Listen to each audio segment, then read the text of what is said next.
so when I was growing up with my brother, living at Mum and Dad's house on the North Shore of Auckland, we had a situation where our grandmother actually lived with us as well. She moved out from England. She's been with us like as far as I can remember.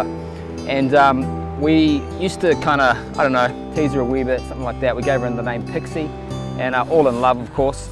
And she became a little bit famous amongst our friends. She's quite a character up and down this crazy steep driveway every day, approaching 90 now. And occasionally at times we'd have parties and stuff when we were growing up, and the people would be chanting out for the Pixie to come out. And yeah, my mates just had a lot of good fun with her. She's really cool.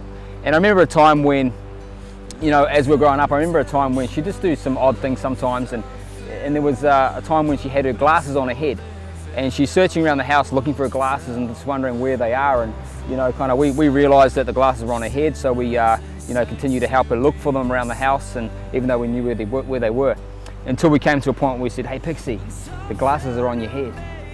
And to which she said, "No, they're not," you know, and thought we're just having her on. But you know, sure enough, the glasses were on her head, and she found them.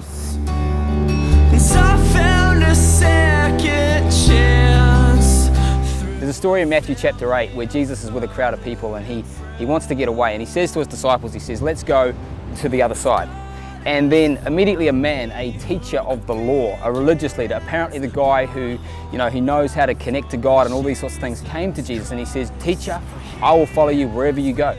And Jesus' response to him is a bit unusual. He says to him, "You know what?" He goes, "Foxes have holes and birds have nests, but the Son of Man has nowhere to lay his head." And I get the sense here that he's saying to the guy, the religious leader, the teacher of the law, "You know what, do you actually understand? Do you know where I'm going? Because you want to follow me, that's awesome, but do you know what? Maybe you don't quite know where I'm going."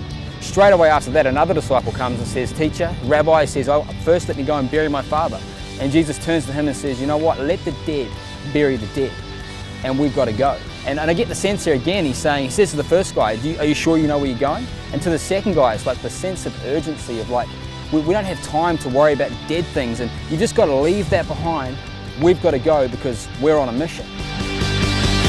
Now found the freedom that can't be stripped away, of mercy and hope that can never be replaced, all for the sake of sinners and saints to be saved. The story then goes from there is that Jesus himself gets on a boat. He says to his disciples, "Let's go." The Bible says that they followed him. They got on the boat with him. They're on the boat with Jesus. And then the text just changes and it says, suddenly there was a storm.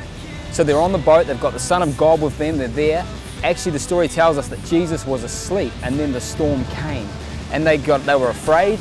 They freaked out. They went to him. They woke him up. His response to them is like, "Where is your faith? Why are you afraid?" And then he stands up, he comes and he speaks to the wind, he speaks to the waves, he speaks to the storm, and everything becomes calm. The Bible says that there was an amazing calm, a complete calm. Then the disciples, they turn to one another and they say, "Who is this guy? Like, who is this that can speak to the wind and the waves and it must obey?" And I hear this story and I sort of think to myself, how is this that they're so confused? They've been walking with Jesus, they've been seeing miracles, they've been seeing the dead raised, people healed from sicknesses, and yet they freak out in the storm. And then when Jesus, the Son of God, the voice of eternity, speaks to the storm and it stops, they are amazed. I kind of think that's strange. I don't know about you, but when I first became a Christian and I gave my life to Jesus, you know, I hopped in the boat with him, and you know, for me it was the same sort of thing, that suddenly there was a storm. Like, I was really excited that I sort of found a new way of life. I found the truth. I always believed in Jesus but never followed him. And it was like as soon as I jumped in that boat, I was really stoked about it. But what I found is that not everybody else was. I found that people around me, friends and stuff like that, you know, they're saying things like, you know, you've been brainwashed by that church and, you know, all that sort of thing. But the truth is, I hadn't been brainwashed by anyone. I'd actually found what I was looking for in life. I'd found Jesus. But the thing is, a storm came. Suddenly there was people around my life telling me, "You shouldn't do this, you shouldn't follow this crazy religion." But I pushed through and, you know, had ups and downs with it. But often I see so many young people today, they let Jesus in their boat, they want a spiritual experience, they like the thought of him, they believe, they put their hand up and they say, "Yes, I want to follow him." But then all of a sudden they get back to school or whatever it is, and you know, Jesus doesn't fit their lifestyle. And pretty soon they're in a storm And you know, you can't even see him on the boat. He's on the boat with them most probably, but yet he's nowhere to be seen. There's another situation going on here where the disciples themselves, these believers, they've chosen him, they've followed him, they believe in him, they're with him. And when the storm comes, they freak out. And I don't know what it would have been like to be on that boat, but I imagine that they were, you know, bailing over the water and kind of, you know, panicking and talking amongst themselves until maybe someone suggested, hang on a minute, Jesus is on our boat. And the thought for me there is that they were trying to deal with it all themselves.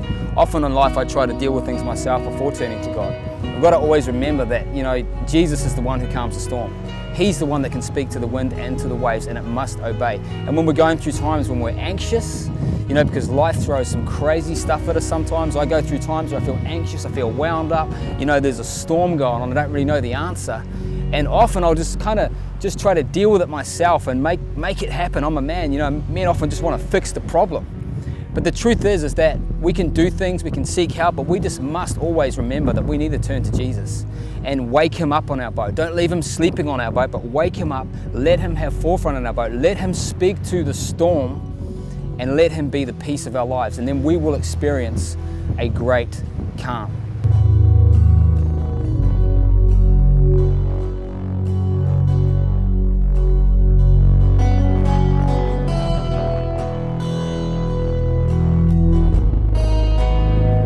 There was a time in my life where 3 friends that I knew all took their life all within a short space of time.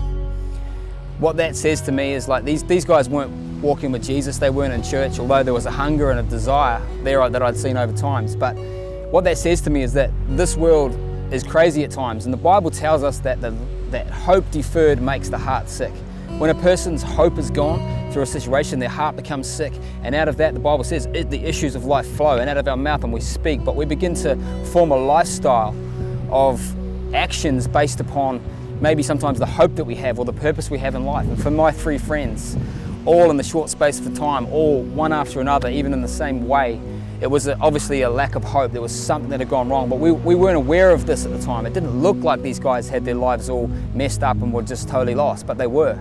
And the thought to me is when Jesus says to the disciple at the start, he says, let the dead bury the dead. Because he's saying we got to go somewhere. There is an urgency, there is an importance, and I really believe that there is an urgency on planet Earth today with young people, especially every person, that we've got to be people that would preach the gospel, bring Jesus into the light, say people, you know what, when your hope is gone, here's somewhere you can turn. This is the truth. They might think there's all these options. What makes your religion the right one? I tell you what makes it the right one is because Jesus says himself that I am the way, the truth, and the life. No one comes to the Father except through me. No one gets to God. This theory of God and all the other religions is probably based upon the creation story itself that has been passed down through generations and cultures, but yet I know that every single person and every person watching this video right now knows that Jesus is the answer, that God is real, that we were created for a purpose, that He made us, He formed us, He breathed life into us. The Bible says that eternity is written in the hearts of men, and we can't quite understand that. We don't know how to understand eternity and its massiveness, but we know, people will say, oh, there's something out there for sure. I want to tell you what that something is. It's Jesus. To follow Jesus is not always easy, you know. Some people say if you become a Christian, it'll be like the heavens open and everything will be perfect and you'll be rich and cars and all this stuff will fall on you. That isn't true at all, because you know what? It says when the disciples hopped in the boat with him that suddenly there was a storm. And what I found is sometimes when people choose Jesus, suddenly there's a storm. Not everything's perfect, but you know what? He joins us in our life. He joins us in our suffering. He joins us in everything. He is the way, the truth, and the life. And He can speak to any storm. And He can, if we're living in the correct way that God had intended for every person to live, no one's going to be perfect, but yet we are going to experience life in its fullest. People think they experience life in its fullest without God. I think they have a sense of fulfillment and enjoyment in their life, but it is not a life fulfilled that has Jesus at the center.